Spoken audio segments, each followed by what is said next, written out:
জীবন সবসময় সমান গতিতে চলে না, পর্যায়ক্রমভাবে জীবনের ধারাবাহিকতা পরিবর্তনশীল।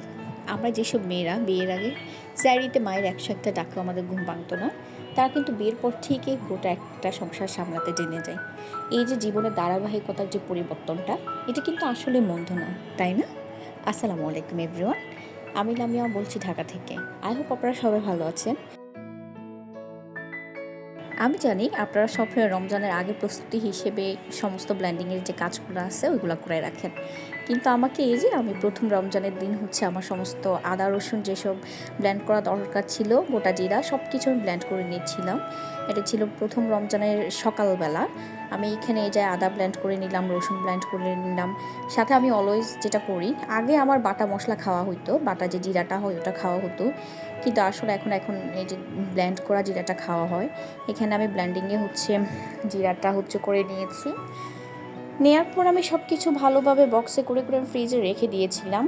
তারপর আমার প্রস্তুতি চলছিল আমার স্যারি খাওয়ার, মানে স্যারির জন্য আমি এখানে মুরগি কেটে ভালোভাবে ধুয়ে নিয়েছিলাম, সাথে একটা আলু দিয়েছিলাম, পেঁয়াজ, আর ওই দিন একটু ডাল চচ্চড়ি করবো, সেটার জন্য ডালটাও একটু ভালো করে ধুয়ে নিয়েছিলাম। আর এইখানে ভাতটা বসিয়ে দিয়েছি, সাথে তো আমার বাচ্চাটা আমাকে ডিস্টার্ব করার জন্য আছে। আর এইখানে আমি প্রথম রমজানের ইফতার প্রস্তুতি হিসেবে এখানে বেসন গুলিয়ে রেখেছিলাম। আমি ছোলা বুটটা আগে থেকে সিদ্ধ করে রেখে দিয়েছিলাম। আমি আলুটা কখনোই ছোলার সাথে সিদ্ধ করি না, এটা মানে নতুন তাজাভাবেই রান্না করি। আর এখানে আমি বেগুনের জন্য বেগুন কেটে রেখে দিয়েছিলাম, আর পেঁয়াজ মরিচ যা যা লাগে রান্নায় আসলে সব কিছু করে নিয়েছিলাম। আর এখানে একটু এটা শাক করছিলাম মাঝখানে, ওই সব কিছু ভাজা পোড়া শুরু করার আগে আমি রান্নাবান্নাটা শেষ করছিলাম। আর এগুলো করতে করতে এই যে আমি এখানে পেঁয়াজটা ভেজে নিয়েছিলাম।